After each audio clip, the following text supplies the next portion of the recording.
Hello everyone, this is your Ishan sir. और आज हम डिस्कस करेंगे डबल सर्कुलेशन। लेकिन डबल सर्कुलेशन जानने से पहले आपको आर्टरीज, वेन्स एंड कैपिलरीज के बेसिक कॉन्सेप्ट्स पता होने चाहिए। तो हर ऑर्गन के ऊपर, आपकी बॉडी में जितने भी ऑर्गन हैं उन सबके पास बहुत पतली पतली पाइप्स का एक नेटवर्क होता है जो उनके ऊपर एक बास्केट की तरह छाया रहेगा। ये जो बहुत पतली पाइप्स हैं इनको बोला जाता है कैपिलरीज।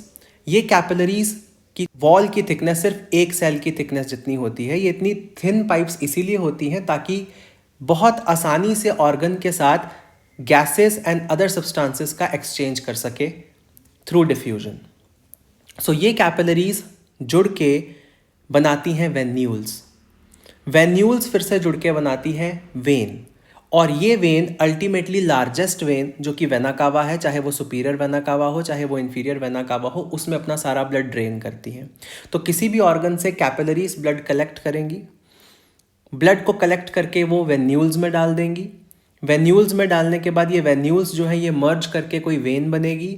ये वेन्स फिर से वेना कावा, चाहे वो सुपीरियर या इन्फीरियर वेना कावा है, दोनों में से किसी एक के अंदर अपना ब्लड पोर करेंगी। और ये जो वेना कावा है ये उस ब्लड को राइट ऑरिकल तक लेके आएगी। बेसिकली वेन्स जो हैं वो ऐसी ब्लड वेसल्स यानी ऐसी पाइप्स हैं जो ब्लड को ऑर्गन्स से कलेक्ट करके हार्ट के ऑरिकल्स की तरफ लेके आती है। सो आप ऐसे याद रख सकते हैं कि व से वेन्स एंड व से वापस। सो वेन्स का काम है ब्लड को कलेक्ट करके हार्ट की तरफ वापस लाना।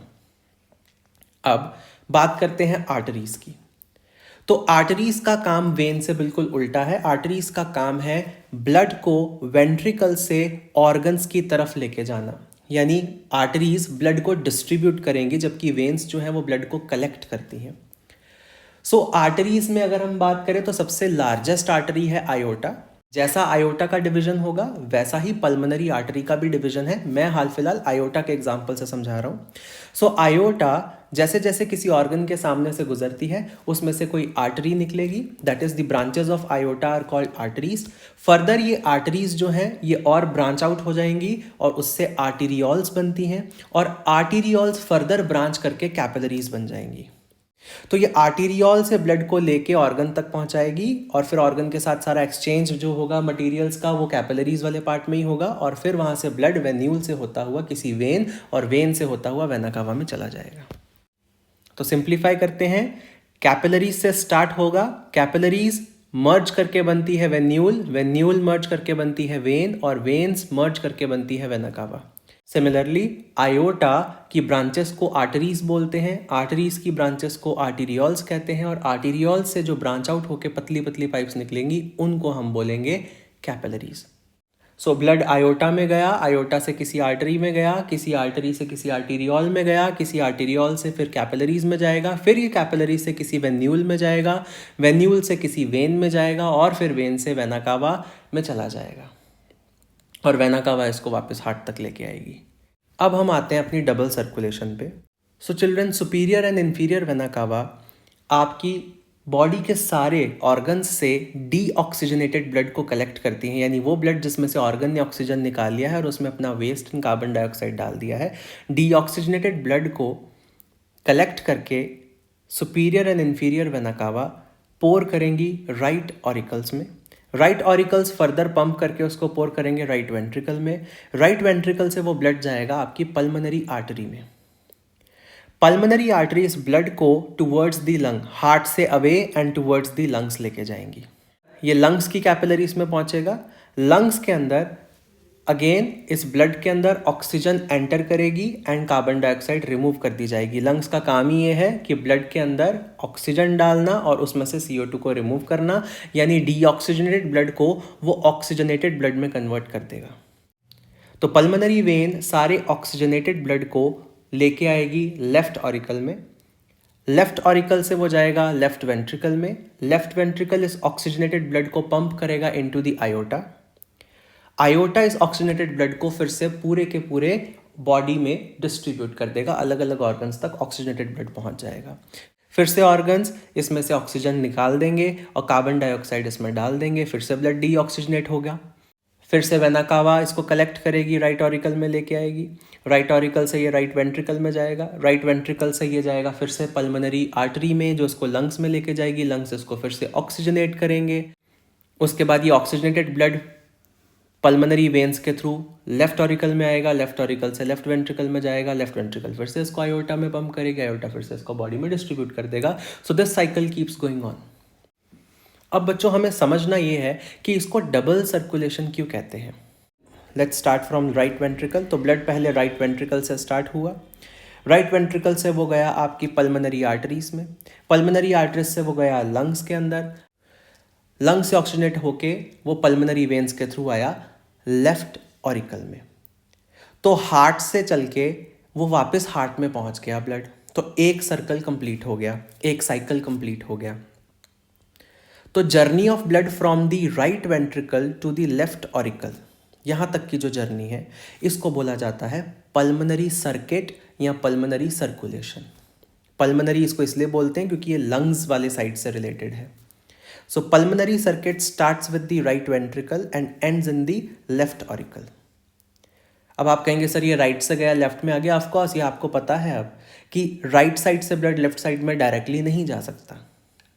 हार्ट के अंदर कोई ऐसा वैल्व नहीं लगा है जो इंटरवेंट्रिकुलर सेप्टम है या इंटर ऑरिकुलर सेप्टम है, वो राइट साइड से लेफ्ट या लेफ्ट साइड का ब्लड राइट में नहीं जाने देगा।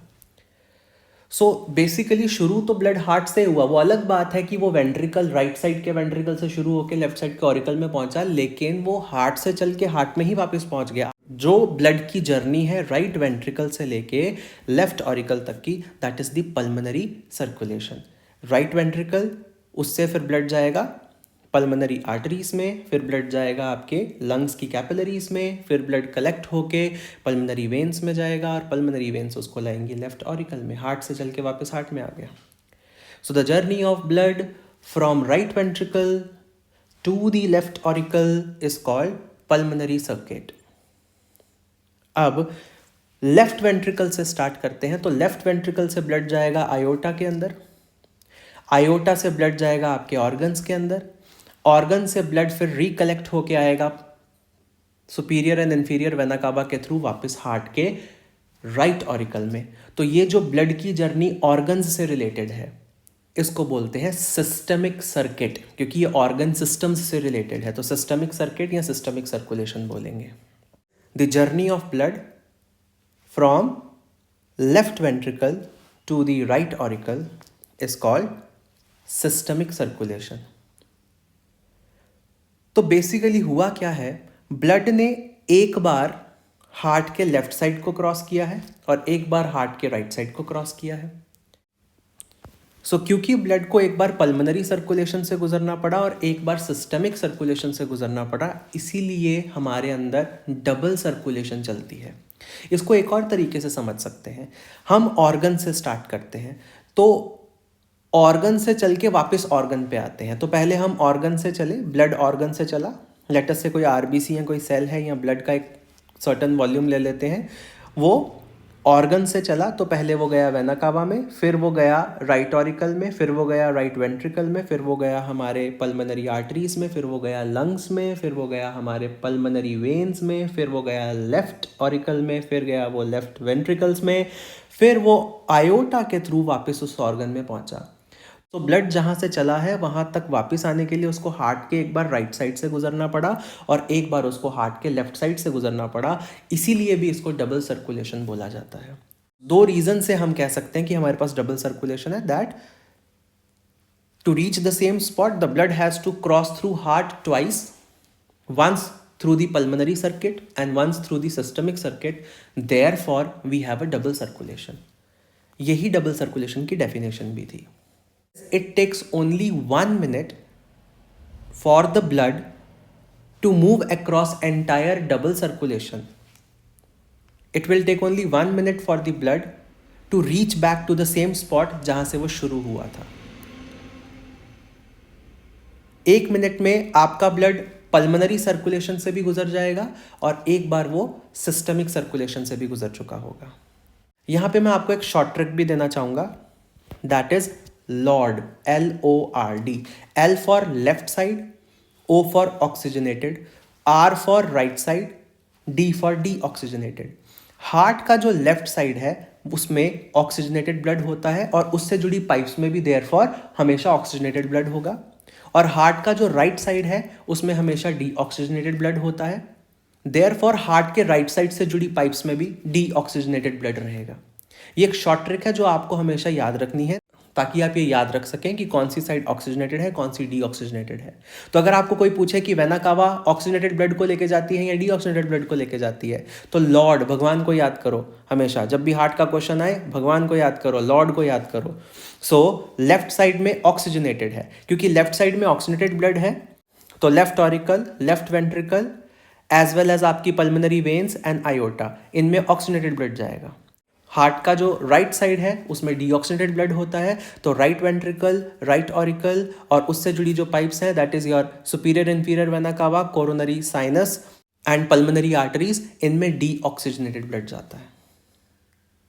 एक और बात यहाँ पे क्लियर कर दूं बच्चों, ब्लड चाहे ऑक्सीजनेटेड हो चाहे डीऑक्सीजनेटेड हो, it is always red in colour. Oxygenated blood है उसमें oxygen compare to carbon dioxide बहुत ज़्यादा होता है, और जो आपका डीऑक्सीजनेटेड ब्लड है उसमें oxygen compare to carbon dioxide concentration बहुत कम होती है, इसीलिए उसको ऑक्सीजनेटेड या डीऑक्सीजनेटेड कहते हैं। सो डबल सर्कुलेशन के दौरान चाहे ब्लड ऑक्सीजनेट हो रहा है चाहे डीऑक्सीजनेट हो रहा है, उसका कलर रेड ही बोलना है। उसको डायग्राम में कभी ब्लू और रेड से दिखाया जा सकता है। यहाँ पे मेरे डायग्राम में मैंने वेन्स को ब्लू से दिखाया है और आर्टरीज को रेड से दिखाया है। वो आपका कलर कोड है, आपको डायग्राम में क्या कलर कोड यूज करना है। So this is all you should be knowing about double circulation.